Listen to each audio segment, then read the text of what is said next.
Olá pessoal, meu nome é Daniel Mesquita, eu sou professor de Estratégia Concurso nas matérias Direito Administrativo e Estatuto da OAB e Ética do Advogado. Hoje eu estou aqui para apresentar para vocês dois vídeos de 30 minutos de uma revisão de dicas gerais para a prova da ordem. A prova da OAB que está em cima da hora aí, você tem poucos dias para estudar, por isso que nós lançamos esse curso Contagem Regressiva para a OAB. Por quê? Porque esse curso vai te dar as dicas finais para você das principais matérias, somente daquelas matérias que mais caem no exame de ordem. E a matéria que mais cai no exame de ordem é essa que nós vamos ver agora, que é o Estatuto da OAB e a Ética do Advogado. Vão ser no mínimo e por volta de 10 questões na sua prova da ordem dessa matéria. Isso quer dizer o quê? Se você acertar as 10 questões de Estatuto da OAB, você só precisa acertar mais 30 questões para ser aprovado num total geral de 80 questões. Então, se você acertar essas nossas 10 questões, você vai precisar de acertar só 30 no universo de 70 outras questões. E eu digo isso por quê? Porque é muito fácil acertar muitas questões dessa matéria que nós vamos revisar aqui hoje. Por isso que vale muito a pena você estudar o Estatuto da OAB. É apenas uma lei e 2 regulamentos. É só o Estatuto da OAB, que é a Lei 8906 de 94, o Código de Ética e Disciplina da OAB e o Regulamento Geral do Estatuto da OAB. São 3 diplomas normativos apenas e você vai ter um universo de 10 questões na sua prova da ordem. Então, pelo amor de Deus, pessoal, se você realmente quer passar, estude essa matéria. Essa matéria é tão fácil para você adquirir questões na sua prova que eu garanto para você que nesse nosso resumo aqui de 2 vídeos de meia hora, você vai ser capaz de acertar no mínimo 4 das 10 questões do Estatuto da OAB. Por quê? Porque ao analisar as questões que já caíram nos exames de ordem anterior, a gente já sabe quais matérias que o examinador gosta mais de cobrar. E aqui, nesses 2 vídeos, nós vamos ver as principais matérias que esse examinador gosta de cobrar. Então, sem demora, eu vou entrar aqui no primeiro ponto, que é atividade da advocacia. E eu dou uma mensagem para você. Esse nosso curso aqui, como são apenas 2 vídeos, ele serve para 2 tipos de aluno. Aquele que caiu na real só agora e percebeu que a prova da OAB é daqui os próximos dias e, portanto, ele está louco para ver alguma coisa condensada, com muita informação. Então, esse vídeo é muito bom para você que caiu de paraquedas no exame de ordem agora, mas também é muito bom para você que já está há algum tempo estudando e quer apenas revisar os principais conceitos, os principais dispositivos. Então, para você que está aqui nos assistindo, muita atenção, olho na tela que nós vamos começar com as nossas dicas gerais do curso Contagem Regressiva para a OAB para o Estratégia Concurso. Se você tiver muita dificuldade na nossa matéria, eu sugiro que você vá lá no site do estrategiaconcurso.com.br e adquira o nosso curso de Estatuto da OAB e Ética do Advogado, porque lá naquele curso a gente tem um material em PDF completo com toda a matéria que cai no exame de ordem nessa matéria e também vídeos, 10 vídeos de questões comentadas dos últimos exames de ordem. Então é um curso completo que dá para você assistir aí nesses últimos dias para você garantir as 10 questões de Estatuto da OAB para você no seu exame de ordem. Então, sem demora, vamos aí ao primeiro ponto das nossas dicas gerais do nosso curso Contagem Regressiva para o exame de ordem. O primeiro ponto da nossa matéria é atividade de advocacia. E o que vem a ser atividade de advocacia? Ela está definida no artigo 1º da Lei 8906 de 94. Basicamente são 2 atividades preponderantes. A postulação, que é pedir em juízo, que é fazer um pleito em juízo ou fora dele, e a atividade de consultoria. Então, a postulação e a consultoria são as atividades do advogado. Você vê aqui no inciso 1 que foi cortado aqui a expressão qualquer, postulação a qualquer órgão do Poder Judiciário e dos Juizados Especiais. Isso porque, em alguns casos excepcionais, a postulação ela pode sim ser feita por uma pessoa sem a necessidade do advogado. E quais situações são essas? Nos juizados especiais, que são as causas até 20 salários mínimos, que não precisa de advogado. Nos habeas corpus também não é preciso advogado. E no artigo 791, que confere a capacidade postulatória ao empregado, 791 da CLT. Então, a capacidade postulatória é, em regra, do advogado, tendo essas 3 exceções: juizados especiais de causas até 20 salários mínimos, habeas corpus e justiça do trabalho. Então, essas 3 exceções da atividade de postulação do advogado. E a outra atividade de consultoria. Agora, nesse artigo 1º do Estatuto, tem outra dica super importante para você. Ele veda que a divulgação da atividade da advocacia seja realizada em conjunto com outra atividade. Isso quer dizer o quê? Que aquela plaquinha que você vê na sua cidade aí na rua, faça a revisão do seu financiamento, basta procurar um escritório de contabilidade X. Essa publicidade que vincula a revisão de um financiamento de um carro a uma atividade de contabilidade e a uma atividade de advocacia é vedada. Você não pode divulgar a atividade de advocacia junto com qualquer outra atividade. É isso que diz o parágrafo 3º do artigo 1º. É vedada a divulgação de advocacia em conjunto com outra atividade. Aqui, nós já pulamos para o artigo 3º do Estatuto da OAB, sem demora. Esse artigo 3º, ele fala que o exercício da atividade da advocacia é privativo daqueles que estão inscritos na Ordem dos Advogados do Brasil. Então, quem não tem inscrição na OAB não pode exercer a postulação nem a consultoria. Então, é privativo do inscrito na OAB o exercício da atividade de advogado. E são nulos os atos praticados os atos da advocacia de postulação e consultoria daqueles praticados por quem não tem registro na OAB. Agora, o parágrafo 2º, ele vai regulamentar a situação do estagiário. O estagiário de advocacia regularmente inscrito pode praticar os atos previstos no artigo 1º, que é a postulação e consultoria na forma do regimento geral, em conjunto com o advogado e sob responsabilidade deste. Aqui, pessoal, a gente já começa a tratar da situação do estagiário. O que o estagiário pode fazer? O estagiário pode fazer tudo, desde que ele seja inscrito no OAB e em conjunto com o advogado. As atividades de postulação e consultoria, o estagiário pode sim exercer, mas em conjunto com o advogado. E se o estagiário fizer besteira, a responsabilidade é do advogado. Então, o estagiário fazendo besteira é responsabilidade do advogado. Mas aí você me pergunta, professor, todos os atos do estagiário têm que ser em conjunto com o do advogado? Eu digo para você que não. O Estatuto da OAB ressalva algumas hipóteses em que o estagiário pode praticar um ato sozinho, só ele. E quais hipóteses são essas, pessoal? Olha aqui, o Regulamento Geral do Estatuto, artigo 29, ele vai regulamentar os atos que o estagiário pode praticar isoladamente. Lembre-se que o estagiário também tem que ser inscrito na OAB.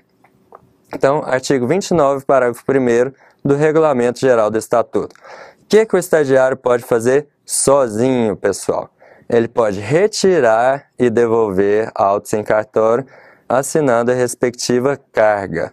Ou seja, o estagiário pode fazer carga de processo sozinho.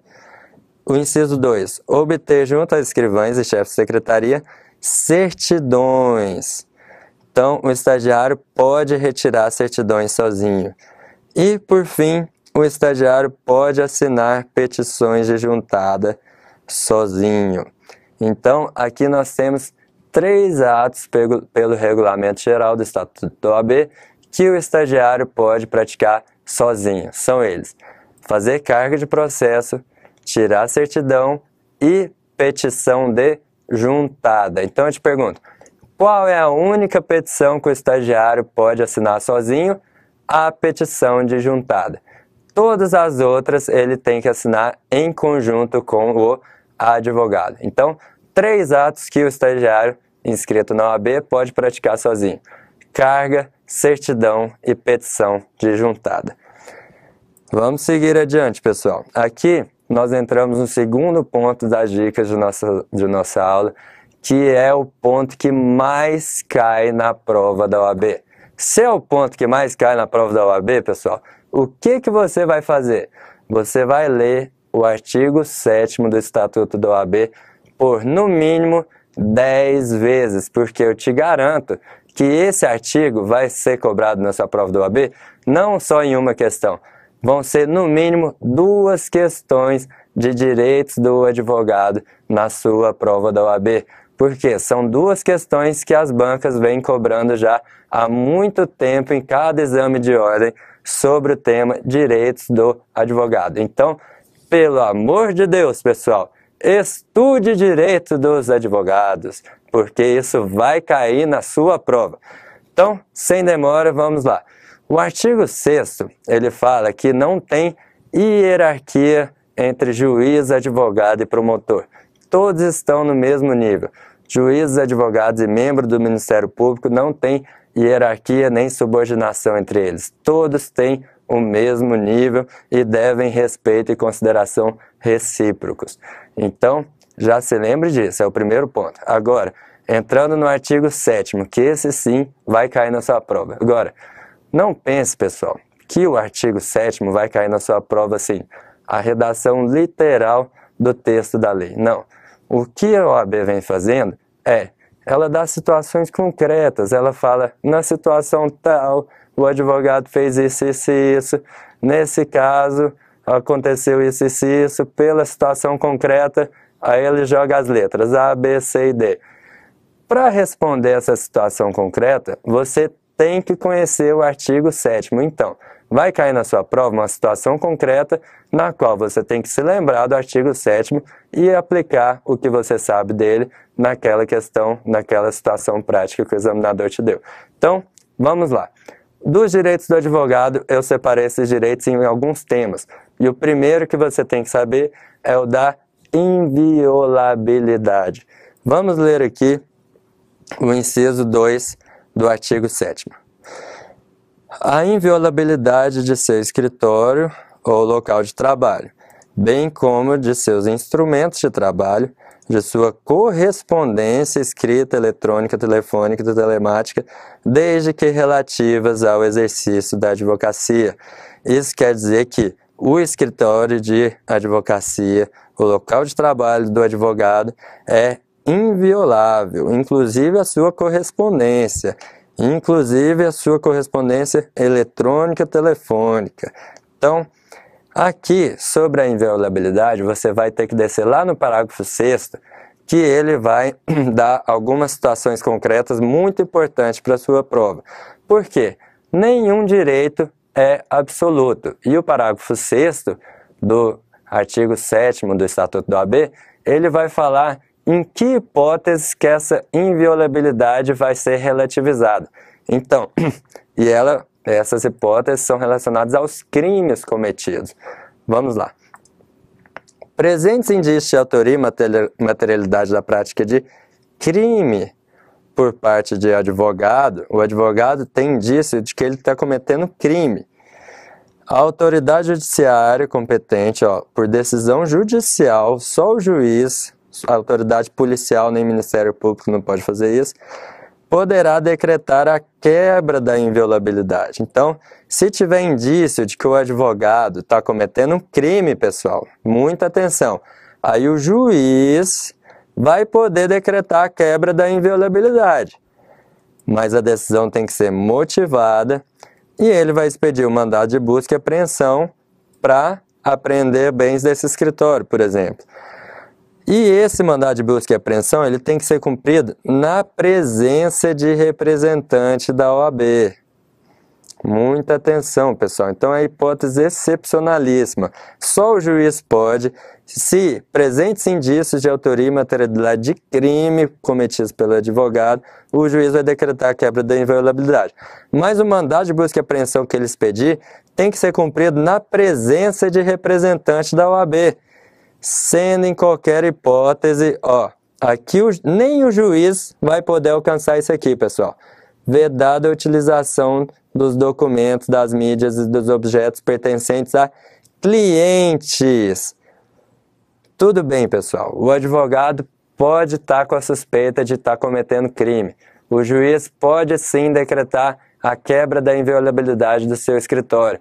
O mandado vai ter que ser cumprido na presença de representantes da OAB.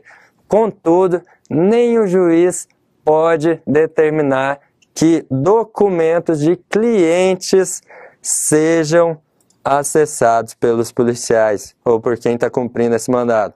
Então, vedada a utilização dos documentos, das mídias, dos objetos pertencentes a clientes do advogado averiguado, bem como os demais instrumentos do trabalho que contêm informação sobre clientes. Então, mesmo na hipótese da quebra da inviolabilidade, os documentos dos clientes não podem ser acessados. E, por fim, quanto à inviolabilidade, o parágrafo 7º.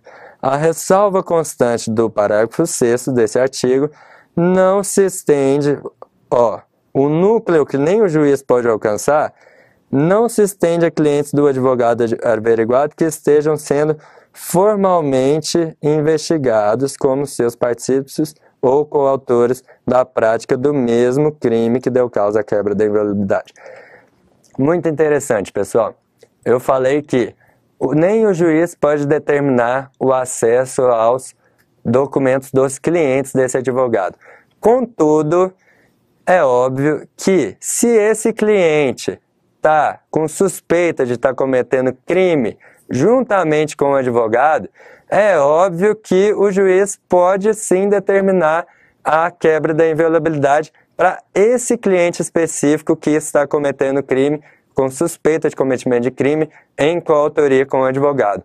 Então, a regra é, o juiz não pode alcançar os documentos do cliente, salvo se esse cliente estiver cometendo crime em coautoria com o advogado. Então, a situação é, primeira regra, inviolabilidade do escritório. Regra número 2. Suspeita de crime pelo advogado, o juiz determina a quebra da inviolabilidade. Regra número 3. Um mandado de busca e apreensão tem que ser cumprido na presença de representantes da OAB. Regra número 4. O juiz não pode decretar a quebra da inviolabilidade para os clientes do advogado. Regra número 5. Se um dos clientes do advogado está com suspeita de cometimento de crime junto com esse advogado, pode sim esses documentos desse cliente ser alcançado pela quebra da inviolabilidade. Muito bem, pessoal, vamos continuar adiante que nós vamos ver mais direitos do advogado. Direitos relacionados à prisão, como que um advogado pode ser preso. Vamos lá, inciso 4. O advogado tem direito a ter a presença de representante da OAB quando preso em flagrante por motivo ligado ao exercício da advocacia para a lavratura do auto respectivo sob pena de nulidade e, nos demais casos, comunicação expressa seccional da OAB. Então, regrinha simples. Se o advogado for preso em flagrante por motivo ligado ao exercício da advocacia, aí deve haver a presença de representante da OAB. Então, se o crime que ele cometeu foi ligado ao exercício da advocacia, a prisão em flagrante tem que ser na presença de um representante da OAB. Nos demais crimes que não estiverem ligados ao exercício da advocacia, a OAB tem que ser apenas comunicada da prisão em flagrante. E essa comunicação é para a seccional do que o advogado faz parte. O parágrafo 3º, ele vai falar também sobre a prisão. O advogado somente poderá ser preso em flagrante por motivo de exercício da profissão em caso de crime inafiançável. Então, para prender um advogado que esteja cometendo algum crime em razão do exercício da profissão, só em crime inafiançável. Prisão em flagrante do advogado por crime relacionado ao exercício da profissão, só se esse crime for inafiançável. Se o crime não for inafiançável, o advogado não pode ser preso em flagrante por crime decorrente do exercício da profissão. Isso aqui, esse parágrafo 2º é muito importante porque ele decorre de uma decisão do Supremo Tribunal Federal. O advogado tem imunidade quanto ao crime de injúria e difamação, mas não mais quanto ao crime de desacato. O advogado não pode desacatar funcionário público, mas ele pode chamar um juiz de burro, por exemplo. Então, chamar o juiz de burro, o advogado pode, ele é imune, mas desacatar funcionário público não pode. E isso aqui é imunidade criminal, porque no final do dispositivo fala, sem prejuízo das sanções disciplinares. Então, se esse advogado comete excesso, ele não vai ser punido pelo crime de injúria nem difamação, mas ele pode sofrer sanção disciplinar. Lembre-se que as sanções são autônomas, tanto a administrativa quanto a criminal e a civil são autônomas. Então são 3 esferas diferentes. Aqui, esse artigo fala que ele é imune ao crime de injúria e difamação. Então, esse é a imunidade na esfera criminal. Agora, na esfera disciplinar, não há essa imunidade. E, por fim, quanto à prisão, o advogado tem direito de não ser recolhido preso antes da sentença transitada e julgada, senão em sala de estado maior, com instalações, comodidades condignas e na sua falta em prisão domiciliar. Então lembre-se, antes da sentença transitada em julgado, o advogado só vai preso em sala de estado maior. Se não houver sala de estado maior, a prisão dele é domiciliar. Então, essa regra vale para antes do trânsito em julgado da sua condenação. Então, aqui um quadrinho resumindo a questão da prisão do advogado. Fora do exercício da advocacia, a OAB será apenas comunicada na prisão em flagrante do advogado. E no exercício da advocacia, só pode prender em flagrante se o crime for inafiançável. E a OAB tem que estar presente na lavratura do auto de prisão sob pena de nulidade. Outro direito, categoria de direitos muito importante do advogado que você tem que levar para a sua prova são os relacionados à liberdade. O advogado tem que saber desses direitos para exercer a profissão com competência. Por quê? Para ele não ser limitado por um juiz que comete abuso de autoridade. Esses incisos são fundamentais para você que vai ser aprovado no exame de ordem e vai exercer a função de advogado. Eu vou tratar primeiro aqui do inciso 3, que o advogado tem direito de comunicar-se com seus clientes, pessoal e reservadamente, mesmo sem procuração, quando estes se acharem presos, ainda que considerados incomunicáveis. Então, o advogado tem direito de comunicar com seu cliente. O advogado pode ingressar livremente nas salas de sessões dos tribunais, mesmo além dos cancelos que separam a parte reservada aos magistrados. Muita atenção para isso, pessoal. Se tiver um cancelo lá, separando a tribuna e aqui os juízes, o advogado pode sim ingressar além dos cancelos. Ingressar livremente nas salas independentes de audiência, secretarias, cartórios, mesmo fora da hora de expediente, independentemente da presença de seus titulares. Vale para a delegacia também. Pode ingressar livremente em qualquer edifício que funcione repartição judicial ou outro serviço público, dentro de expediente ou fora dele, etc. Letra D. Ingressar livremente em qualquer assembleia ou reunião de que participe ou possa participar o seu cliente, ou perante qual este deva comparecer desde que munido de poderes especiais. O advogado pode representar o seu cliente em assembleia ou reunião, desde que munido de poderes especiais. Olha aqui que interessante, pessoal. O advogado tem direito de permanecer sentado ou em pé e de retirar-se de quaisquer locais indicados no inciso anterior, independente de licença. Então, se o juiz mandar você sentar, você vai falar, ó, o Estatuto da OAB me autoriza a ficar sentado ou em pé, e eu quero ficar em pé. E eu não vou sentar não. Você cala a boca, seu juiz. O inciso 8º. Dirigir-se diretamente aos magistrados nas salas e gabinetes de trabalho, independentemente de horário previamente marcado. Esse dispositivo, ele permite ao advogado entrar no gabinete do juiz. Se o juiz falar que não vai te receber, você esfrega esse inciso na cara dele, pessoal. Não vai deixar o juiz te colocar sentado esperando, aguardando o dia inteiro, não. A única condição é que você tem que observar a ordem de chegada. Inciso 12. Falar sentado ou em pé, de novo, ó, em juiz ou tribunal. Então, qualquer tribunal você pode escolher se você quer falar sentado ou em pé. Você também tem direito de retirar-se do recinto onde você está aguardando a audiência após 30 minutos do horário designado e ao qual ainda não tenha comparecido a autoridade que deva presidir a ele, mediante comunicação protocolada em juízo. Se a audiência atrasou meia hora porque o juiz não apareceu ainda, você pode se retirar. Mas cuidado, pessoal, você tem que comunicar previamente o juiz por petição que você está se retirando porque ele atrasou mais de 30 minutos. E por fim, o parágrafo 4º fala que o Poder Judiciário e o Poder Executivo devem instalar em todos os juizados, fóruns, tribunais, delegacias e presídios, salas especiais e permanentes para os advogados com uso assegurados à OAB. É a famosa sala do advogado. Então, é a obrigatoriedade do Poder Judiciário e do Poder Executivo. Aqui não há poder legislativo. Cuidado com a pegadinha do examinador. Sala do advogado é uma obrigatoriedade no Poder Executivo e no Poder Judiciário.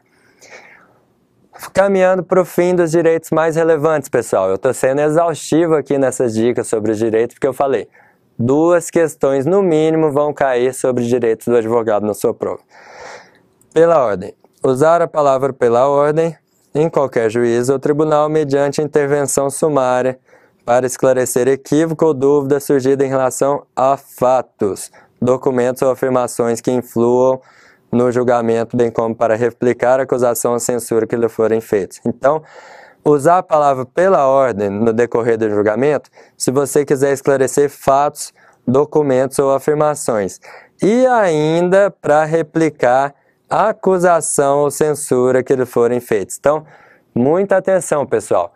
Pela ordem não é só para fatos, é para também replicar acusações que forem feitas contra você ou seu cliente. Então, para fatos e para replicar a acusação ou censura, você pode usar a palavra pela ordem, excelência, e interromper o julgamento e falar para esclarecer fatos, documentos e para replicar censura ou acusação.